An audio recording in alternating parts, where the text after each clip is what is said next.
Let's come back to the beginning.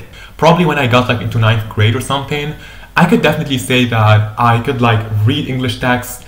I could literally just go and probably read pretty good in English, but I could never speak like that to a camera in English. And I remember at the end of like my ninth grade, I actually stopped my friendship with my best friend for like 2 years back then.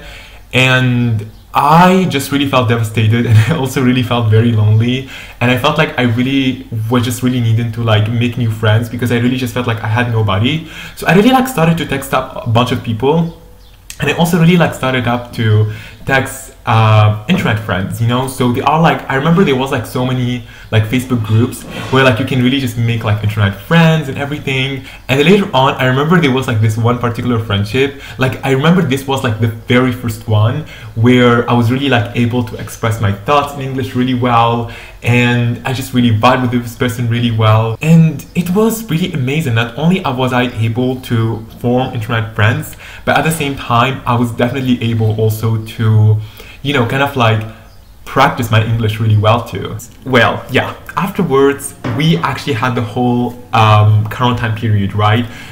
And I just really had the idea of actually starting up a YouTube channel, right?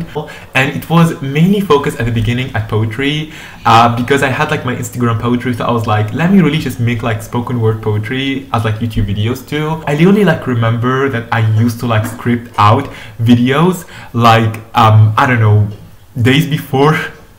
And then later on, like I have to repeat the same thing over and over again so many times until it will literally just sound robotic, because it literally like lacks every single authenticity, you know. But I think like just really pushing through all of that really like allowed me to just be able to speak very comfortably right now. I never really thought that actually just going and like recording on a camera is gonna help me up with my English, and I didn't do it intentionally for that. I really just wanted to like make my videos in English so that I will be able to reach like an international audience. But it really just ended up to help me up so much, you know. If you are struggling up with like expressing your emotions, or really just being able to like express your thoughts in a timely manner in a way, I think that making YouTube videos is gonna help you up a lot. And you're probably gonna be very awkward at the beginning and unconfident, because that was the case for pretty much anyone. Next thing, what did I do? Well, again, very unintentionally, I started to talk to myself. And honestly, I'm not even exaggerating. Talking to yourself is literally free therapy. Like if you cannot go to therapy, talk to yourself. It's one of those things where it's like you really develop such a really good relationship with yourself. You really feel like you are this like friend that you always wished you had in a way, and it's just priceless. It saved me up in so many ways because it really like helped me up to understand my views about the world. It really like helped me up to just ask myself questions like, how was my day even? And then I just really pull up like Google Traduction, and then later on I will be like, you know, just asking myself like journaling prompts, for example, you know, on the internet, you can find them everywhere. What is that you're looking in a partner, you know? How was your life like before, you know? What, like, do you have friends? Are you lonely? Like, I don't know, like so many questions you can ask yourself, and just like start to express yourself in that English or in that language that you're trying to learn in a very casual way, like as if you're catching up with yourself. Like this is so much fun to do that too. I swear to you, you're gonna feel like you know yourself so much more better by this.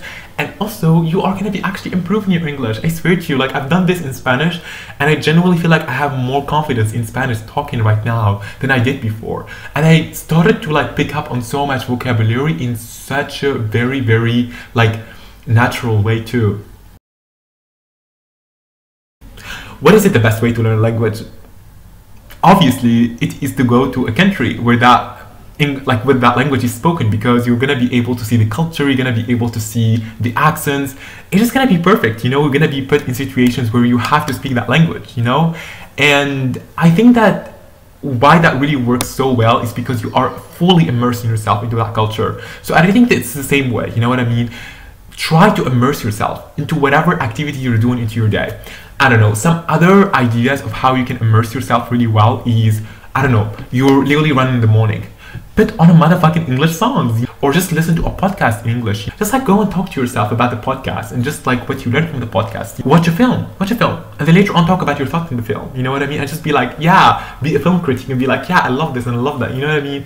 Talk about a book, you know what I mean, with yourself. Like, you know, just immerse yourself into the language as much as you can and express your thoughts, you know? Express your thoughts in the language and just feel like the language is your own, you know, like own the language. This is what I'm trying to say, own the language, you know? Try to find pockets into your day where you can practice your English without like necessarily making the time for it. Just like practice it, like, you know, as everyday thing, you know? I swear to you, you are gonna see immense progress and you're gonna have so much fun with it, more than actually just going and studying up for the whole like English thing.